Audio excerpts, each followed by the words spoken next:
Hello student, आप सभी का वेलकम है एजुकेशन नॉलेज में। आज हम डिस्कस करने वाले हैं न्यू चैप्टर इमोशनल डेवलपमेंट के बारे में। ठीक है, समन्वयात्मक विकास। इसके अंतर्गत हम डिस्कस करने वाले हैं इसके इंट्रोडक्शन, क्या होता है इमोशनल, क्या होता है इमोशनल के बारे में समझने वाले, इमोशन किस प्रकार से डिफाइन कर सकते हैं, इसका मीनिंग क्या निकल के आता है, इसके बारे में जानने वाले हैं। बहुत सारे मनोवैज्ञानिक ने अपने आधार पर क्या हुआ इसका डिफिनेशन दिए हैं, इन सभी के बारे में जानने वाले हैं। और इसकी क्या विशेषता होती है, किस आधार पर समझे कि बच्चा जो है इमोशन के अंतर्गत जो किस प्रकार के जो गतिविधि करते हैं उस गतिविधि के बारे में लोग समझने वाले हैं। तो आज हम लोग 4 पॉइंट को समझने वाले हैं इमोशन के अंतर्गत, उसका इंट्रोडक्शन, उसका मीनिंग, उसका डिफिनीशन और उसकी विशेषताएं। ठीक है, तो इन सभी के बारे में काफ़ी डिटेल्स डिस्कस करने वाले हैं। तो चलिए आज से क्लास स्टार्ट करते हैं। इससे पहले हम डिस्कस किए हुए थे नैतिक मूल्य। ठीक है, नैतिक विकास के बारे में डिस्कस किए हुए थे, उसका जो वीडियो है अपलोडेड है, अभी तक आप नहीं देखे हैं तो उसका जो लिंक है आपको डिस्क्रिप्शन बॉक्स में मिलेगा, वहाँ से चेकआउट कर सकते हैं, या फिर आई बटन में मिलेगा, वहाँ से भी चेकआउट कर सकते हैं।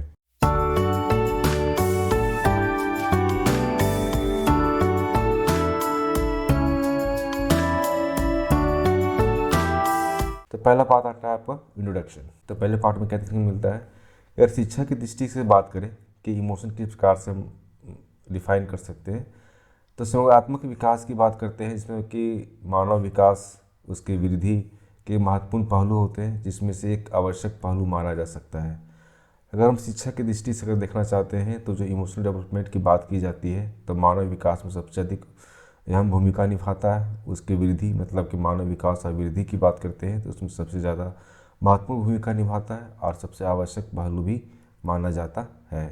ठीक है, यह सर्वमान्य तथ्य है कि जो संवेग अधिगम की बात करते हैं, इमोशनल लर्निंग की बात करते हैं, सबसे अधिक महत्वपूर्ण भूमिका निभाता है। अगर कहीं बात करते हैं टीचिंग लर्निंग की बात की जाती है, लर्निंग की बात की जाती है, तो वहाँ पे क्या होता है कि इमोशन जो होता है काफ़ी ज़्यादा इंपॉर्टेंस रोल निभाता है। और इमोशन ही ऐसा बोल सकते हैं कि किसी भी लर्निंग प्लेटफॉर्म पे क्या होते हैं कि बहुत ज़्यादा इफेक्ट करता है। आप जनरली देखते हो कि कहीं भी कोई टॉपिक पर जब डिस्कशन होता है तो कुछ टॉपिक पर बात करते करते बहुत सारे ऐसे लोग होते हैं जिससे बहुत ज़्यादा इमोशनल टच हो जाते हैं और उससे बहुत सारी चीज़ों को सीख लेते हैं। इसीलिए कहा जाता है कि इसमें कोई शक नहीं है कि अगर हम इमोशनल लर्निंग की बात करते हैं, ठीक है, या संवेग अधिगम की बात करते हैं तो बहुत ज़्यादा भूमिका इसका रहता है। अतः हम ये कह सकते हैं कि अध्यापकों के लिए संवेग का जो प्रकृति होता है, उसकी जो विकास क्रम होता है उसकी जो अभिव्यक्ति होती है ना, इस सभी के बारे में काफ़ी अच्छी तरह से नॉलेज होना चाहिए, जिससे बालकों को किसी भी तरह की जानकारी देने के लिए काफ़ी ज़्यादा आवश्यक होता है। ठीक है, थोड़ी तबीयत खराब है तो मैनेज कर लीजिएगा। नेक्स्ट पॉइंट इसी में आता है क्या कि संवेग की बात करते हैं तो व्यक्ति के व्यवहार को ही निर्देशित करता है। अगर हम बात कर रहे हैं संवेग का, अगर बात करते हैं इमोशन का, तो क्या होता है किसी भी व्यक्ति का जो व्यवहार होता है उसको क्या करता है, निर्देशित करता है, उसको क्या करता है, एक गाइडलाइंस देता है, जिसके आधार पर क्या होते हैं कि आप किसी भी कार्य को काफ़ी अच्छी तरह से कर सकते हैं। आप बात करते हैं शिशु हो या बालक हो या किशोर हो, हर एक के लिए क्या होता है जो इमोशन होता है का जो भाव होता है काफ़ी अधिक होता है। वो क्या होते हैं कि भाव के आधार पर क्या होते हैं उसके व्यक्तिगत रूप से ही प्रकट होता है। अगर कोई व्यक्ति से आप मिलते हैं तो उसका जो पर्सनल जो व्यक्तिगत रूप होता है उसी के आधार पर आप समझ पाते हैं कि उसका इमोशन किस प्रकार से बह रहा है या किस प्रकार से वो फील कर रहा है। ठीक है, मान लीजिए कि कोई अच्छा जगह पे जाते हैं, पार्टी उर्टी में जाते हैं, तो आपका इमोशन कैसा होता है, बहुत अच्छा होता है। मान लीजिए कहीं घूमने के लिए जा रहे हैं तो आपका इमोशन बहुत अच्छा होता है। वो ऐसे जगह पे जहाँ पे मान लीजिए कि बहुत ज़्यादा दुखद घटना है, वहाँ पे जाते हैं तो आपका इमोशन कैसे निकलता है, नेगेटिव निकलता है। तो वही बात कहा गया है कि प्रत्येक व्यक्ति का जो है इमोशंस का जो भाव होता है ना, व्यक्तिगत रूप से क्या होते हैं वो प्रकट होता है। नेक्स्ट बात करते हैं हम लोग विकसित संवेगात्मक विकास की बात कर रहे हैं तो इसमें एक प्रकार का बोल सकते हैं कि जो मानसिक दशा होती है, मानसिक दशा मतलब क्या होता है कि मेंटल सिचुएशन होता है, जिसमें क्या होता है कि इमोशन भी क्या होता है उसका डेवलप होता है, उसी प्रकार से क्या होता है साथ साथ वो डेवलप होते चला जाता है। संवेगात्मक विकास के अंतर्गत हम देखते हैं कि संवेग का जो महत्व होता है काफ़ी ज़्यादा होता है। इसलिए क्या होता है सबसे पहले जो संवेग की बात करते हैं उसकी जानकारी देना काफ़ी ज़्यादा ज़रूरी होता है कि कहीं पर भी अगर किसी के विकास के बारे में बात करते हैं, चाहे शारीरिक विकास की बात करते हैं या मानसिक विकास की बात करते हैं, तो उसमें जो संवेग विकास होता है काफ़ी ज़्यादा इंपॉर्टेंस रोल निभाता है कि अधिक उसी के आधार पर क्या होते हैं कि उस सभी का जो विकास होता है कहीं ना कहीं प्रभावित हो सकता है। इसी के लिए संवेग का जो विकास की बात करते हैं, संवेगात्मक विकास की बात करते हैं, काफ़ी ज़्यादा इंपॉर्टेंस रोल निभाता है। ठीक है, अब बात करते हैं मीनिंग। मीनिंग क्या है इसका, किस प्रकार से हम इमोशन को समझ सकते हैं। तो जो संवेग होता है प्राणी का वह आंतरिक अनुभव होता है जिसमें क्या होते हैं कि उसकी जो मानसिक स्थिति होती है ना, एक उथल पुथल प्रवृत्ति के रूप में व्यक्त होता है। ठीक है, तो संवेग आप सिंपली क्या होता है उसको अनुभव कर सकते हैं, है ना, सिंपल बात है कि उसको अनुभव कर सकते हैं, उसको फील कर सकते हैं। वो कैसा होता है, आंतरिक होता है, इंटरनल होता है। इसमें क्या होता है कि मस्तिष्क में जितने प्रकार की परिस्थिति या जितने प्रकार के सिचुएशन बनते हैं, उसका जो उथल पुथल होती है, उसकी जो प्रवृत्ति होती है, वो क्या होते हैं आपको व्यवहार के आधार पर सारी चीज़ें देखने को मिलता है। अतः हम यह कह सकते हैं कि हम जो संवेग की बात कर रहे हैं उसका क्या होता है, मूल प्रवृत्ति को ही समझना होता है कि संवेग की बात करते हैं तो उसका जो मूल प्रवृत्ति क्या है, उसका मूल नेचर क्या है, इसके बारे में समझना काफ़ी ज़रूरी होता है। किंतु ऐसा माना जाता है कि उचित नहीं होता है। ठीक है, हम लोग प्रायः देखते हैं कि संवेग की बात की जाती है, उसकी मूल जो प्रवृत्ति है उसको समझने की कोशिश करते हैं। इसमें से कोई संदेह नहीं है कि संवेग भी जो है मूल प्रवृत्ति की भांति ही जन्मजात प्रवृत्ति होती है, किंतु दोनों में भिन्नता होती है। अब मूल प्रवृत्ति कैसा होता है, मतलब जन्मजात जिसकी अपना नेचर होता है उसके बारे में बात हो रही है। इसमें कोई संदेह नहीं होता है कि जब अपन इमोशन की बात करते हैं, संवेग की बात करते हैं, तो भी क्या होता है आपका मूल प्रवृत्ति होती है, जन्मजात होती है। देखिए किसी किसी बच्चे में काफ़ी ज़्यादा इमोशन होता है, किसी किसी बच्चे में बहुत कम इमोशन होता है। ठीक है, तो जन्मजात पाया जाता है। तो दोनों में क्या होता है कि काफ़ी ज़्यादा भिन्नता देखने को मिलता है। जहाँ अगर मूल प्रवृत्ति की बात की जाती है वह क्रियात्मक है। ठीक है, और जो संवेग होता है वो क्या होता है, भावनात्मक प्रवृत्ति होता है। मतलब ये होता है कि मूल प्रवृत्ति में क्या होते हैं, ये सभी चीज़ें जो है आपका क्रियात्मक होते हैं, और अगर संवेग की बात करते हैं तो इसमें भावना होती है, इसमें फीलिंग होता है। ठीक है, फीलिंग नेचर का देखने को मिलता है। अगर वहीं बात करते हैं संवेग जो है उसको इंग्लिश में क्या बोलते हैं, इमोशन। ठीक है, लैटिन शब्द जो है उससे बना हुआ है इमोवियर, जिसका अर्थ क्या होता है, उत्तेजित करना या फिर एक्साइट करना होता है। ठीक है, सिंपल सा वर्ड है। क्या बोलते हैं संवेग, इसको इंग्लिश में क्या बोलते हैं, इमोशन। लैटिन भाषा में क्या बोलते हैं, इमोवियर। और इसका जो अर्थ होता है क्या होता है, उत्तेजित करना होता है या एक्साइट करना होता है। अगर शाब्दिक अर्थ की बात करी जाती है कि ठीक है, अगर इमोशन जो है शब्द संवेग है, उसका शाब्दिक अर्थ के आधार पर देखा जा सकता है, तो सिंपल सा बात यहाँ कहा गया है कि संवेग जो है व्यक्ति की जो उत्तेजित अवस्था होती है उसी का दूसरा नाम कहा जाता है। संवेग को क्या बोल सकते हैं हम, उत्तेजित अवस्था बोला जा सकता है। ठीक है, जिसमें हम बोल सकते हैं कि एक्साइटमेंट स्टेज होता है, उसके बारे में बात की जाती है। ठीक है, नेक्स्ट बात करते हैं इसके मीनिंग में। तो वास्तव में कह सकते हैं कि जो संवेग है काफ़ी एक जटिल अवस्था होती है, जिसमें कि कुछ शारीरिक प्रतिक्रियाएं होती है ना, जिसमें कि हृदय गति में जो परिवर्तन होता है, रक्तचाप में परिवर्तन होता है, इस प्रकार के बहुत सारे परिवर्तन देखने को मिलता है। अगर मान लीजिए किसी का संवेग, किसी का इमोशन है ना, कभी कभी क्या होता है कि बहुत ज़्यादा देखने को मिलता है, तो उसमें हो सकता है कि उसका जो ब्लड प्रेशर है या तो बहुत हाई हो जाएगा या फिर बहुत लो हो जाएगा, है ना। उसके जो हार्ट का जो पंपिंग होती है उसमें क्या होती है, काफ़ी ज़्यादा परिवर्तन देखने को मिलेगा। हार्ट बीट बहुत ज़्यादा मतलब चलने लगता है, कभी हार्ट बीट बहुत कम होने लगता है। तो ये कह सकते हैं कि अगर संवेग की बात की जाती है तो उसकी जो जटिलता है काफ़ी ज़्यादा देखने को मिलता है। और कुछ ऐसी प्रतिक्रिया होती है शरीर में, जिसके कारण से क्या होते हैं कि जैसे कि वो देखने को मिलता है, हार्ट बीट बढ़ जाना या कम हो जाना। और ब्लड प्रेशर की बात करते हैं तो उसमें भी क्या होते हैं कि कम बेशी देखने को मिलता है। इसके अलावा भी और भी होते हैं कि शरीर के जो बाहरी अंग जो होते हैं, जैसे कि हाथ हो गया, पैर हो गया, आँख हो गया, चेहरा हो गया, है ना, इस सभी में कुछ ना कुछ परिवर्तन देखने को मिलता है। जैसे कोई बच्चा ऐसा है जो बहुत ज़्यादा गुस्से में होता है तो उसका चेहरा का जो फेस का जो एक्सप्रेशन होता है काफ़ी ज़्यादा बदल जाता है, एग्रेसिव टाइप से दिखने लगता है। कोई बच्चा ऐसा है जो बहुत ज़्यादा उदास होता है तो उसका चेहरा का भी एक्सप्रेशन बदल जाता है, उसका आँख का जो एक्सप्रेशन हो गया, उसका हाथ का एक्सप्रेशन हो गया, पैर का एक्सप्रेशन हो गया, वो सारे क्या होते हैं धीरे धीरे क्या होता है उसमें परिवर्तन देखने को मिलने लगते हैं।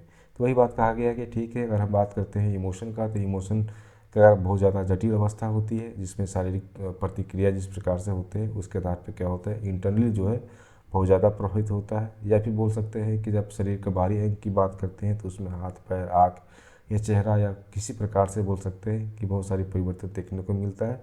जब उसका इमोशन बहुत ज़्यादा या बहुत कम होता है या फिर सामान्य भी रहता है तो उस अवस्था में भी ये सारी चीज़ देखने को मिलते हैं। तो इससे हम कह सकते हैं कि बालक का जो इमोशन हो वो क्या होते हैं, कभी बहुत ज़्यादा अस्थिरता में होते हैं, लेकिन कभी कभी क्या होते हैं कि बढ़ भी सकते हैं और कम भी हो सकते हैं। नेक्स्ट हम बात करते हैं, ठीक है, अगर इमोशन की बात कर रहे हैं, संवेग की बात की जा रही है, तो उसमें शारीरिक प्रतिक्रिया होती है ना। उसके बाद अभिव्यंजन व्यवहार होते हैं, ठीक है, एक्सप्रेशन बिहेवियर्स की बात की जाती है। इसके अलावा क्या होता है, आत्मनिष्ठ भाव होता है ना, सब्जेक्टिव फीलिंग होती है। समानता यह देखने को मिलता है कि किसी भी संवेग का जो होता है दुख, या बोल सकते हैं सुख या दुख जो है का भाव जो है वो काफ़ी ज़्यादा फीलिंग के साथ में उसके जो भाव है वो अनुभूति प्राप्त करता है। जैसे कि भय के समय में क्या होते हैं कि बहुत ज़्यादा दुखी वाला भाव होता है, खुशी के समय क्या होते हैं बहुत ज़्यादा खुशी वाला भाव होता है। इस प्रकार से क्या होते हैं कि सारे प्रत्येक परिस्थिति में क्या होते हैं उसके जो भाव है, उसके जो फीलिंग है वो बदलते रहते हैं।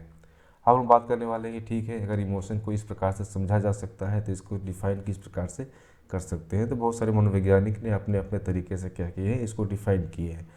क्रो एंड करो के अनुसार क्या कहा गया है कि एक संवेग एक प्रकार से एक भावनात्मक अनुभव है जो व्यक्ति में सामान्यीकृत आंतरिक समायोजन और मानसिक तथा शारीरिक रूप से जटिलता दशा के साथ साथ होता है और वह उसके बाह्य व्यवहार में दिखता है। सिंपल सी बात कहा गया है कि ठीक है, अगर हम बात करते हैं इमोशन का, तो इमोशन में क्या होता है कि भावनात्मक अनुभव होता है, ठीक है। तो व्यक्ति में क्या होता है कि सामान्यीकृत जो आंतरिक समायोजन की बात करते हैं या फिर मानसिकता की बात करते हैं या शारीरिक रूप से उसकी उत्तेजना की दशा की बात करते हैं, तो वो सारी चीज़ क्या होते हैं दिखाई पड़ते हैं। लेकिन कैसे दिखाई पड़ते हैं, उसके जो बाह्य व्यवहार होते हैं है ना, उसके बाहर का जो बिहेवियर्स होता है उसके आधार पे क्या होता है सारा चीज़ देखने को मिलता है। तो इस प्रकार से क्या होता है कि परिभाषित किया जा सकता है कि एक संवेग एक आंतरिक गतिमान समायोजन होता है जो व्यक्ति की संतुष्टि, सुरक्षा और कल्याण के लिए संक्रियशील होता है, ठीक है। तो सिंपल सी बात ये कहा गया है कि अगर संवेग की बात करते हैं तो आंतरिक गतिमान की बात करते हैं। समायोजन मतलब किस प्रकार से इंटरनली जो है किसी के साथ में अगर एडजस्ट करता है तो उसमें अगर व्यक्ति संतुष्ट होता है, ठीक है, तो उसका भाव सुरक्षित फील होने वाला भाव है ना, कल्याण वाला भाव, विभिन्न तरह की चीज़ें जो होती है वो होती है, तो वो सारी चीज़ें देखने को मिलता है। ये सभी बातें किसके अनुसार कहा गया है, क्रो एंड करो के अनुसार कहा गया है। नेक्स्ट आपका मनोविज्ञान कौन है, गिल्डार्ड। इनके अनुसार ये कहा गया है कि संवेग जो है क्रियाओं का जो उत्तेजक है। मतलब संवेग क्या है कि जब भी हम कोई कार्य करते हैं किसी प्रकार का है ना, तो उसमें क्या होता है एक उत्तेजना पैदा करता है जिससे कि आप उस चीज़ को फील करते हैं, ठीक है। नेक्स्ट पार्ट इसी में जो मनोवैज्ञानिक है इंग्लिश है, इंग्लिश के अनुसार कहा गया है कि संवेग एक जटिल भाव की अवस्था होती है, ठीक है। मतलब कि संवेग जो है एक जटिल भाव, एक बहुत ज़्यादा कॉम्प्लेक्स फीलिंग की अवस्था होती है जिसमें होता है कि कुछ खास जो शारीरिक ग्रंथि जो है क्रियाएं करती है, जैसे कि हार्ट बीट का बात हुआ है ना, मेंटली प्रेशर की बात करते हैं और बहुत सारी चीज़ें जो है आपस में काम करते हैं, ठीक है। उर्वर्त के अनुसार क्या कहा गया है, उर्वर्त के अनुसार कहा गया है कि संवेग जो है किसी प्राणी के गतिमय या फिर हलचल पूर्ण अवस्था है, ठीक है। मैंने संवेग की बात की जाती है तो संवेग जो होता है किसी भी प्राणी में, किसी भी व्यक्ति में क्या होता है गतिमान होता है और हलचल पूर्वक जो है अवस्था माना जाता है। व्यक्ति को स्वयं या अपनी भावनाओं की उत्तेजनापूर्ण स्थिति प्रतीत होती है और दूसरे व्यक्ति को यह उत्तेजना या अथवा या शांत मांसपेशियों या ग्रंथियों की एक क्रिया के रूप में दिखाई देती है, ठीक है। तो सिंपल से बात यही कहा गया है कि ठीक है, किसी व्यक्ति का संवेग की बात करते हैं तो स्वयं से क्या होता है उसको अपना भाव फील होता है जिसमें उत्तेजनापूर्ण परिस्थिति में प्रतीत होता है, ठीक है। दूसरे व्यक्ति उस उत्तेजना की बात करते हैं या फिर अशांत की बात करते हैं तो मांसपेशियों या फिर ग्रंथि के आधार पर उस सारी क्रियाओं को है ना दिखाई देता है। इस प्रकार से उसके डिफिनेशन के बारे में समझ रहे हैं। रॉस के अनुसार भी कहा गया है, ठीक है, इमोशन को अपने आधार पे क्या किया है इसको डिफाइन किए हैं। तो क्या होता है संवेग जो है चेतना की वह अवस्था होती है जिसमें रंगात्मक तत्व की प्रधानता होती है, ठीक है। मतलब क्या कहना सिंपल से बात यह है कि संवेग की बात करते हैं तो वो चेतना का एक अवस्था होता है जिसमें क्या होता है रंगात्मक करने मतलब क्या होता है कि फीलिंग एलिमेंट जो होते हैं उसकी प्रधानता काफ़ी ज़्यादा देखने को मिलती है। अब बात करते हैं क्या उसकी विशेषता का, संवेग की क्या क्या विशेषता होती है। ठीक है, हम किस आधार पर बता सकते हैं कि किसी भी व्यक्ति का संवेग किस प्रकार से काम कर रहा है। तो पहला पॉइंट इसमें देखने को मिलता है कि जब संवेग की बात करते हैं तो बहुत ज़्यादा व्यापक होता है, इसमें बहुत सारी चीज़ें देखने को मिलती है। अगर संवेग की बात करते हैं तो पशु पक्षी हो गया है ना, या फिर बालक हो गया, या फिर कोई वृद्धि की बात करते हैं, हर एक व्यक्ति में क्या होते हैं, हर एक प्राणी में ये पाया जाता है। नेक्स्ट पॉइंट इसी में देखने को मिलता है कि मनुष्य जो है सभी दशाओं में या फिर अवस्थाओं में क्या होते हैं, संवेग पाए जाते हैं। मान लीजिए कि सभी दशाएं मतलब कि जिस प्रकार का सिचुएशन क्रिएट होता है सभी सिचुएशन में क्या होते हैं, इमोशन जो है वो देखने को मिलता है। सभी अवस्था मतलब कि हो गया कि आप किसी भी अवस्था, बच्चा है शैशव अवस्था, बाल अवस्था, किशोरावस्था, किसी पर अवस्था में भी है तो उसमें क्या होते हैं, संवेग देखने को मिलता है। नेक्स्ट बात करते हैं कि संवेगात्मक अनुभूति के साथ साथ क्या होते हैं, कोई न कोई मूल प्रवृत्ति अथवा मूल आवश्यकता जुड़ी होती है। तो सिंपल सी बात कही गई है कि अगर संवेगात्मक अनुभूति की बात की जाती है ना, तो कोई न कोई ऐसा मूल प्रवृत्ति जरूर जुड़ा हुआ होता है, या फिर बोल सकते हैं जो मूलभूत आवश्यकता जो होती है उससे संबंधित वो जुड़े हुए होते हैं, जिसका अर्थ से क्या होता है उसके अंदर क्या होते हैं, संवेग देखने को मिलता है, उसके अंदर इमोशन देखने को मिलता है।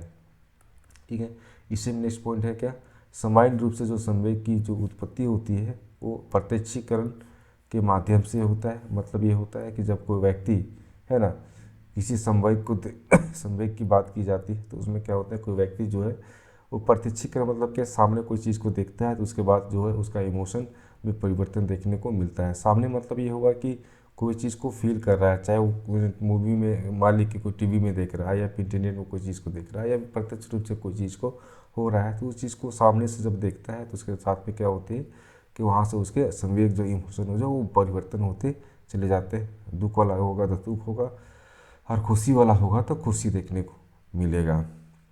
नेक्स्ट पॉइंट इसी में आता है क्या कि किसी भी संवेग की बात करते हैं तो उसका जो जागृत की बात करते हैं के लिए क्या होते हैं, उसकी भावना जो होते हैं उसकी आवश्यकता होती है, मतलब फीलिंग की आवश्यकता होता है। ठीक है, जब फीलिंग होता है तो उसी साथ में क्या होता है, उसके इमोशन में भी काफ़ी ज़्यादा परिवर्तन देखने को मिलने लगता है।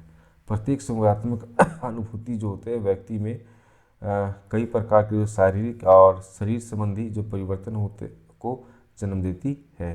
अगर बात करते हैं जितने भी इमोशनल फीलिंग की बात करें, जितने भी इमोशनल फीलिंग होते हैं तो व्यक्ति के अंदर क्या होते हैं कि कई प्रकार के जो शारीरिक या फिर शरीर संबंधी जो परिवर्तन होते हैं है ना, वहाँ से ही जन्म देता है। नेक्स्ट पॉइंट इसी में बात करते हैं, संवेग क्या होते हैं, अस्थिर पाई जाती है। मतलब संवेग जो है कभी भी एक सिचुएशन में नहीं होगा, कभी सुख कभी दुख है ना, कभी शांत। संवेग जो इमोशन है हमेशा क्या होते हैं, अस्थिर देखने को मिलता है ना, हमेशा वो स्टेबल नहीं होता है। संवेग क्या है, मानव शारीरिक होता है। मतलब क्या होता है कि प्रत्येक व्यक्ति के अंदर क्या होते हैं, संवेग देखने को मिलता है, चाहे वो जिस प्रकार का सिचुएशन में होगा वो सारे संवेग उसके अंदर देखने को मिलता है। संवेग की जो दशा की बात करते हैं तो बुद्धि काम नहीं करती है। जब संवेग जो की दशा की बात करते हैं, जब इमोशन किसी पर हावी हो जाता है उसमें क्या होता है, उसका जो विवेक है, उसकी जो बुद्धि है वो काम नहीं करने लगता। इसलिए बोलते हैं ना कि जब बच्चा बहुत ज़्यादा क्रोधित होता है या बहुत ज़्यादा दुख होता है तो उसमें क्या होता है कि उसकी जो बुद्धि है वो उसी तरीके से काम नहीं करने लगता है। नेक्स्ट बात करते हैं कि संवेग का जो बात करते हैं, इसकी जो परिस्थिति है, इसके ग्रंथियों का जो प्रभाव है बहुत ज़्यादा पड़ता है। मतलब कि जिस प्रकार का सिचुएशन में रहेगा, जिस प्रकार के उसके शारीरिक परिवर्तन होंगे आंतरिक रूप से है ना, उसका जो इमोशन है उसी प्रकार से प्रभावित होगा। ठीक है, संवेग की बात करते हैं तो संवेग जो है प्रकाशन हर एक व्यक्ति के जो है व्यक्तिगत ढंग से होता है।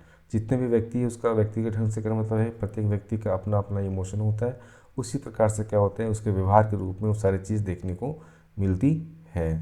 ठीक है, नेक्स्ट बात करते हैं कि संवेग का जो परिणाम की बात करते हैं तो कोई क्रिया आवश्यक होती है। अगर मान ली कोई भी क्रिया अगर आप कर रहे हैं उसके साथ में क्या होता है, उसका जो संवेग है उसका रिजल्ट देखने को मिलेगा। किसी भी तरह एक्टिविटी करेंगे है ना तो वहाँ पे क्या होगा, उसका इमोशन आपको देखने को मिलता है। नेक्स्ट पॉइंट इसी में बात करते हैं क्या प्रशिक्षण या ज्ञान या अनुभव में अगर वृद्धि होती है इत्यादि जब होते हैं तो परिणाम स्वरूप क्या होता है कि मनुष्य का जो है विशेष का जो संवेग है वो क्या होते हैं स्थानांतरित होते चला जाता है। कि अगर परीक्षण की बात कर रहे हैं या ज्ञान की बात कर रहे हैं या फिर अनुभव की बात कर रहे हैं, अनुभव की वृद्धि मतलब किस प्रकार से वो फीलिंग में बहुत सारे एक्सपीरियंस होता है, साथ में उसके जो धीरे धीरे एक्सपीरियंस बढ़ते चला जाता है। तो ये सब क्या होता है परिणाम स्वरूप क्या होता है कि मनुष्य का जो विशेषकर जो है उसका इमोशन जो होता है वो धीरे धीरे क्या होता है अस्थिर होता चला जाता है, अपने इमोशन पे वो कंट्रोल करने लगता है। तो आज हम डिस्कस किए क्या कि किस प्रकार से इमोशन को समझ सकते हैं, हमें इमोशन का क्या अर्थ होता है, क्या मीनिंग होता है, उसकी क्या विशेषता होती है, और उस सभी के बारे में काफ़ी डिटेल से चर्चा किए।